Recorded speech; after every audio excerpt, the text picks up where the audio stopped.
With COVID-19 cases rising across the country, doctors are stressing the importance of public health measures such as wearing masks.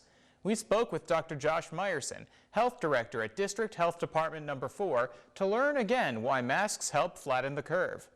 He says the coronavirus spreads by attaching itself to droplets exhaled by the host. These droplets exit your body through the nose and mouth.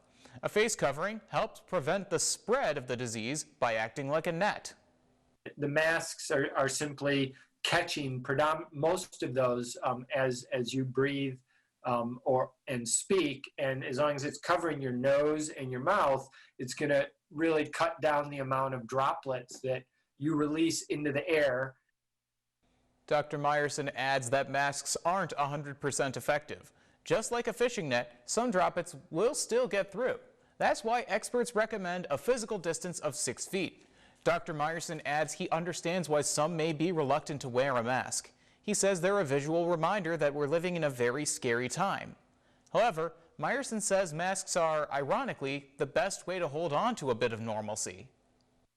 We all value our personal freedoms, but wearing a mask is what allows us to have those personal freedoms. I mean, if we can't, help protect each other, it's really we're gonna have a hard time keeping things open and being able to keep our community running as efficiently as possible.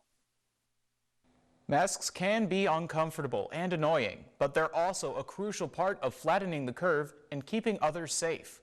More information about masks is available at michigan.gov/coronavirus. In part 2 of our Refresher series on the coronavirus, we're covering how it spreads. WBKB's Kent Davis has more. Dr. Josh Meyerson is the medical director for District Health Department Number 4. I spoke to him to learn why and how the coronavirus spreads so easily. Meyerson says the virus spreads by attaching itself to droplets exhaled through the mouth and nose. As we discussed last week, this is why we wear masks. Meyerson also says there's a risk of transmission via indirect touch in some cases. If I cough on my phone and put virus particles on my phone and then hand you my phone, and then you, in a rapid time frame, then put your finger to your mouth or your nose or your eyes, you could get infected. Meyerson says this fomite transmission, as it's called, is why you need to wash your hands frequently. He adds that fomite transmission has to happen in a relatively short time frame, so you don't need to worry about your groceries. Finally, Meyerson says the scientific community is still discussing whether the coronavirus is airborne. That is, whether the virus can stay alive in the air for an extended period of time. We're still learning, and we're learning a lot, and that's why things, you'll see things change over time as we learn more. As for how the virus spreads so quickly and why it does so much damage, Meyerson says that it mostly comes down to the newness of the virus.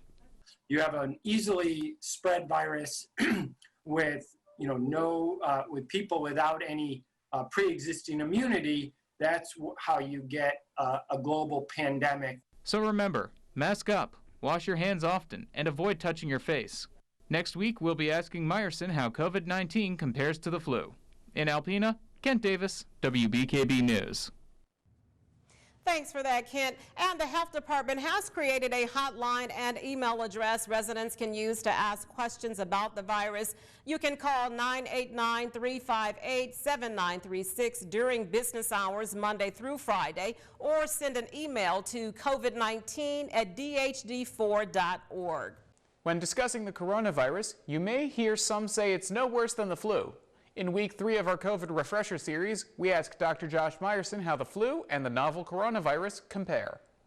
Before getting to the differences, let's talk about what these illnesses have in common. Johns Hopkins Medicine says the coronavirus and the flu share a few symptoms, such as cough, fever, and aches. They also say the viruses have similar methods of spread.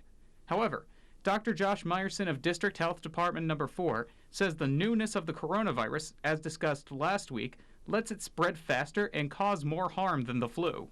No humans had previous infection to it, and what that means is that there was no immunity built up in our population. And without that, it can rapidly spread from person to person and quickly overwhelm a community. And while both have relatively low case fatality rates, currently 1.9% for COVID and 0.1 to 0.2% for the flu. Meyerson says people need to remember how large that can be for a population in the hundreds of millions. And although that may seem small, 1 to 2% of the population leads to thousands of unnecessary deaths. He also says to keep in mind that these rough fatality rates show COVID-19 is about 10 times deadlier than the flu. Additionally, the coronavirus has a wide range of other symptoms the flu doesn't cause. These symptoms include a loss of smell or taste, swelling in the fingers or toes, and rashes.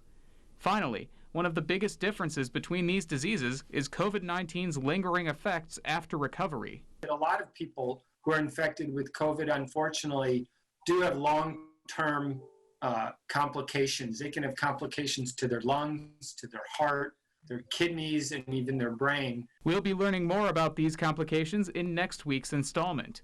In Alpena, Kent Davis, WBKB News. In week 4 of our Refresher series on COVID, we take a look at its after effects. As we discussed last week, the current case fatality rate for COVID-19 still means thousands of people die unnecessarily. As for the survivors, Nurse Haley Black, Personal Health Supervisor at District Health Department number 4, says some still suffer for months after recovery. People that have had it can have long-lasting side effects afterward.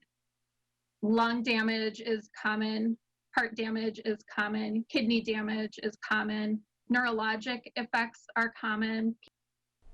Black says these other effects are called the morbidity of the disease. Unfortunately, science don't yet have a full understanding of why COVID-19 has such broad effects in the body. Like Dr. Meyerson in previous weeks, Nurse Black says the newness of the disease is the main problem. There are a lot of viruses that have been studied for many, many years, and we understand them quite well. Because this is a novel strain, new to our population, there is a lot that is still not well understood. Black adds that these lingering effects may have a major impact on our healthcare system in the future. She says we need to start considering how to help survivors when we exit the pandemic. We have layered crises here. We have this acute public health crisis of a pandemic, and it's likely that we are going to be looking at generations of impacts afterward due to the other effects of this virus. Black says survivors may struggle with medical bills down the line. These costs could affect family relationships and a survivor's economic standing. Surviving COVID-19 isn't always the end. For some, it may be the beginning of a much more difficult medical journey.